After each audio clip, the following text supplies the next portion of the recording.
Hello friends, today in this video we will talk about health hazard in transport sector. Transport sector के कारण वहाँ पे काम करने वाले वर्कर्स को या एसोसिएटेड वर्कर को कौन कौन से हेल्थ हजार्ड्स हो सकते हैं, that we will discuss in this video. Actually, due to rapid industrialization, factors like globalization of the markets and economic integration, removal of barrier to business and trade, and increased competition have enhanced the need of transportation. So transportation is required just because of all development activities. जैसे जैसे transportation increase हुआ है वैसे वैसे इस sectors में होने वाले एक्सीडेंट्स भी इंक्रीज होते चले गए हैं और अभी ये फोर्थ लीडिंग कॉज है डेथ का आफ्टर हार्ट अटैक, कैंसर और stroke. So friends, we will talk about health hazard in transport sector. Myself, Dr. Rajnish Shrivastava. Transport sector is are not a homogeneous group. It varying demand. It can be of air transport, and the workforce include ground handling staff, technicians, pilots, air controllers, flight attendants, customer decks and check-in workers. Transport sectors में air transports आ सकते हैं, rail transport आ सकता है. Rail transport task include catering, driving, maintenance, shunting, loading and ticketing. इसके अलावा road transports भी आ सकता है. रोड ट्रांसपोर्ट जो हो सकता है लॉन्ग टर्म रोड ट्रांसपोर्ट हो सकता है या शॉर्ट डिस्टेंस रोड ट्रांसपोर्ट हो सकता है. रोड ट्रांसपोर्ट जो होता है पैसेंजर्स के लिए हो सकता है और गुड्स के लिए भी हो सकता है.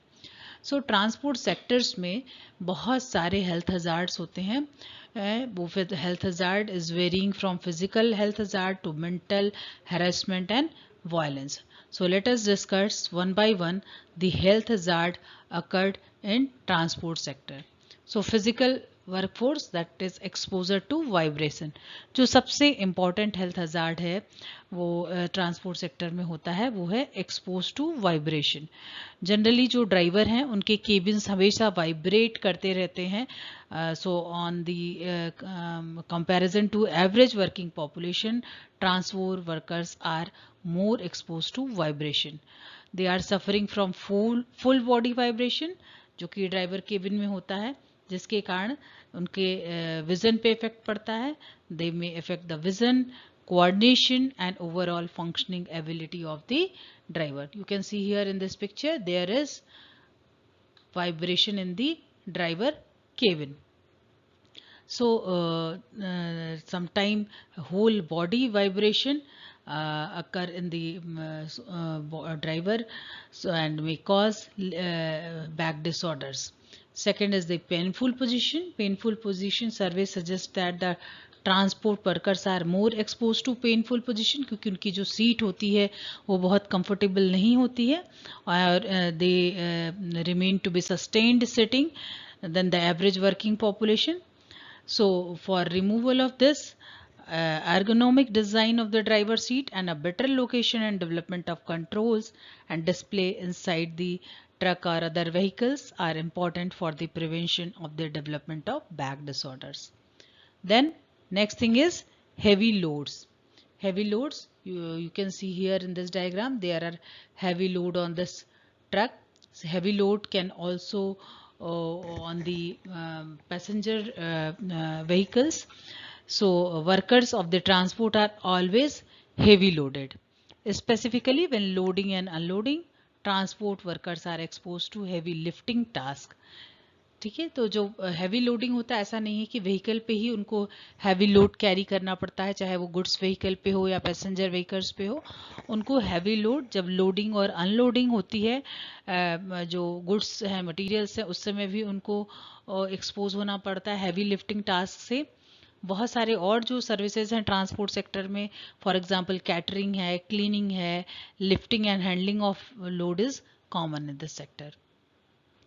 सो ट्रांसपोर्ट वर्कर्स को के लिए जब इस हैवी लोड से बचने के लिए क्या करना चाहिए कि उनको ट्रेनिंग देनी चाहिए कि किस तरह से जो आपके लिफ्टिंग एड्स हैं उनकी मदद से करेक्ट लिफ्टिंग करें हम मटेरियल्स की और कैरी करें मटेरियल्स को.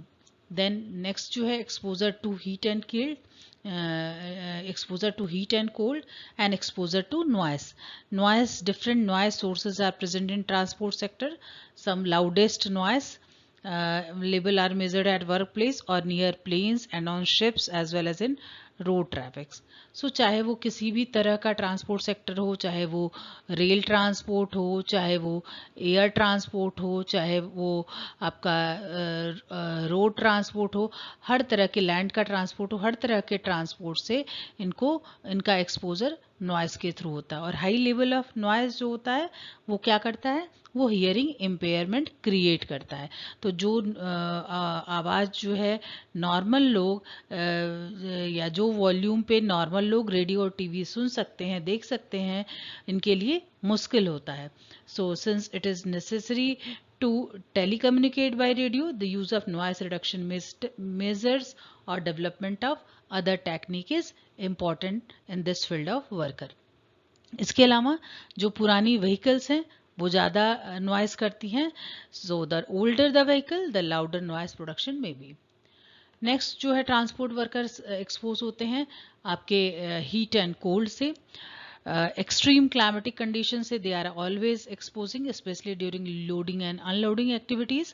अगर मान लीजिए कोई किसी चैम्बर में बैठ के गाड़ी चला रहा है, किसी केबिन में बैठ के गाड़ी चला रहा है, तो वहाँ आप किसी हद तक कंट्रोल कर सकते हैं कंडीशंस को. But at the time of loading and unloading of materials और goods they are expose to extreme climatic conditions. Specially वो ट्रांसपोर्ट वर्कर्स जो आउटडोर एनवायरनमेंट में काम कर रहे हैं, शिप्स पे काम कर रहे हैं, डॉकयार्ड पे काम कर रहे हैं, एयरपोर्ट्स पे काम कर रहे हैं, वहाँ पे वो एक्सेसिव हीट एंड कोल्ड से एक्सपोज होते हैं. Next thing is exposure to dangerous substances.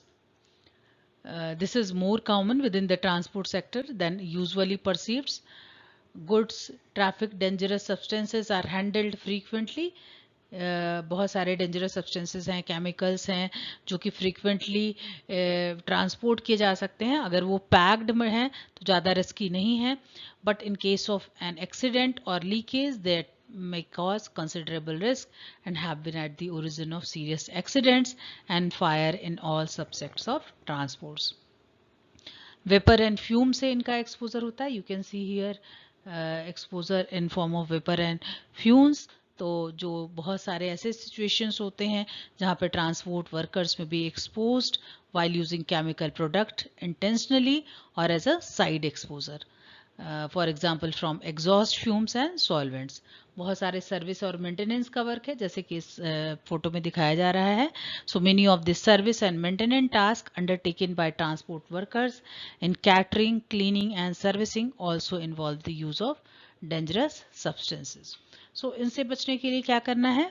The prevention measures normally applied such as substitution, ventilation and protective equipments. So next is the harassment and violence. इन सब physical exposures के अलावा बहुत सारे biological exposures भी होते हैं यहाँ पे इस इंडस्ट्री में वर्क करने वाले लोगों को. With this they are exposed to harassment and violence. There are many work organizational factors that are responsible for health hazard in transport sectors like the repetitive work, same type of work बार बार उनको करना पड़ता है, technological application in road transport and working time length, shift work and weekend works. So all these are also responsible for health hazard in transportation sectors, and most important is the occupational accident.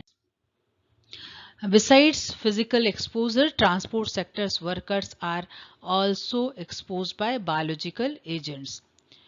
Although it is common in clearing, maintenance and other service tasks and in contact with passenger, goods and animals. But biological agents या biological hazards भी जो है वो common है transport sector में, specially जहाँ पे high transition rates हैं like airports, train stations and ports and long distance travelling and halting may also lead to exposure to unusual infectious organisms. Drivers, cargo and maintenance workers may also be exposed to the carcinogenic substances when exposed to this diesel exhaust particulate matter and to carcinogenical chemicals loaded on their vehicles during the loading process of tanks and when refueling. Harassment and violence की हम लोगों ने बात की है कि जो transport sector के वर्कर्स हैं वो हैरेसमेंट एंड वायलेंस से भी एक्सपोज होते हैं। ILO इंटरनेशनल लेवल ऑर्गेनाइजेशन के according violence is any action, incident और behaviour that departs from reasonable conduct in which a person is assaulted, threatened, harmed, injured in the course of or as a direct result of his or her work.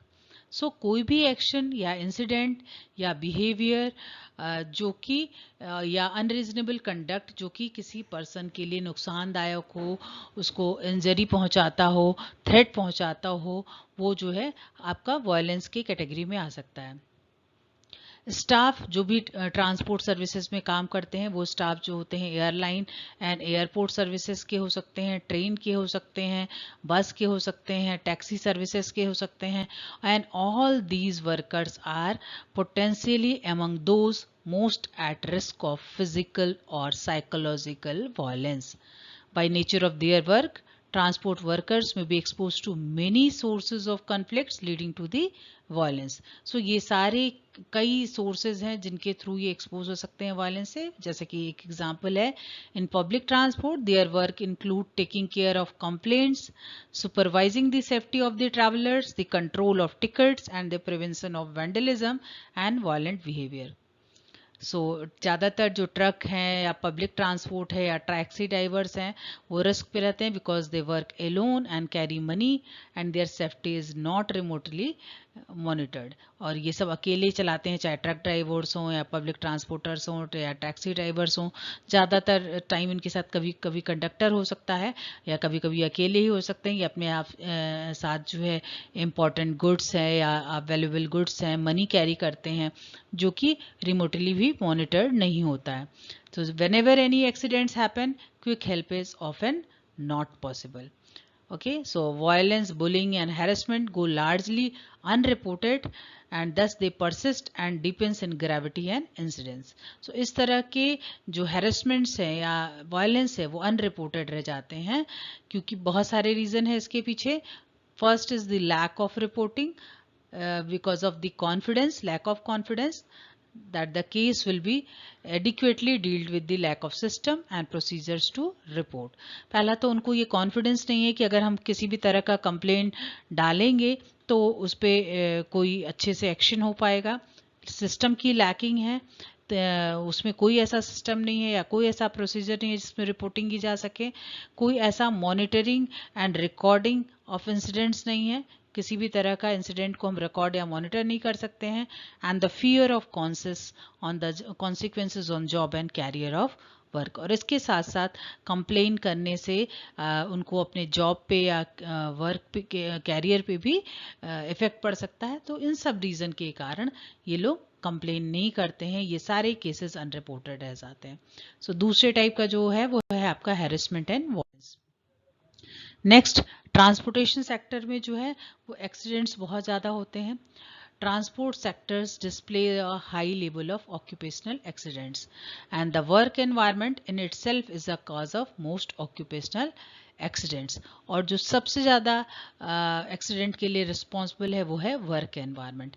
यानी कि हमारे यहाँ का या जो over the globe work environment ऐसा है कि वो ऑक्यूपेशनल एक्सीडेंट्स को इनवाइट करता है। बहुत सारा वर्कलोड है, स्टाफ हमारे पास कम है, उनके ऊपर लोड ज़्यादा है, उनको हम लोग प्रॉपर रेस्ट नहीं दे पाते हैं। सो ये इटसेल्फ एक कॉज है ऑक्यूपेशनल एक्सीडेंट्स का ट्रांसपोर्ट सेक्टर में। In road transport the main issue are still the serious traffic accidents, but falling and slipping as well as falling from height appear to be an frequent cause. In air transport, a big portion of the accidents happen during turbulence or landing when the cabin crew is performing their service task and when loading and unloading. With regard to the type of accidents, falling and falling objects account for a major part of accidents. So ये सारे reason है, ये आपका road transport के case में reason हो सकता है। एक्चुअली वर्क एनवायरनमेंट जो है वो मोस्ट इम्पॉर्टेंट रीज़न है हर सेक्टर में, चाहे वो रेल ट्रांसपोर्ट हो या एयर ट्रांसपोर्ट हो या आपका रोड ट्रांसपोर्ट हो, सब केस में जो है work environment is an important cause of occupational accidents. और इसका आउटकम किस फॉर्म में आता है? Broken bone, sprains, soft tissues injuries and death injury and sometime death. Transportation sector are facing varying problem. और अगर स्पेशली इंडिया की बात करें तो इंडिया में जो रोड ट्रांसपोर्टेशन सेक्टर है इसमें बहुत सारी चीज़ें हैं जिसके कारण एक्सीडेंट्स होता है। First one an important thing is the Indian roads are unsafe, means 42 से 43% इंडियन रोड अनसेफ है and that are not suitable for use of vehicle traffic. One major problem in India is the mixing of the traffic, यानी कि हर तरह की traffic या vehicles एक ही तरफ, एक ही लेन में चलती रहती है। There are multiple check post, toll tax and octroi duties और collection points on the roads. Transport on roads can be grouped into the transportation of people and transportation of goods. So very little attention on road safety and traffic laws willfully violated, and there has been no stability in the policy relating to highway development in the country. You can see here in this diagram, just because of transportation business, how much accidents occur in India. This is 2011-12 data. You can see here 23.7% accident is just because of two-wheelers.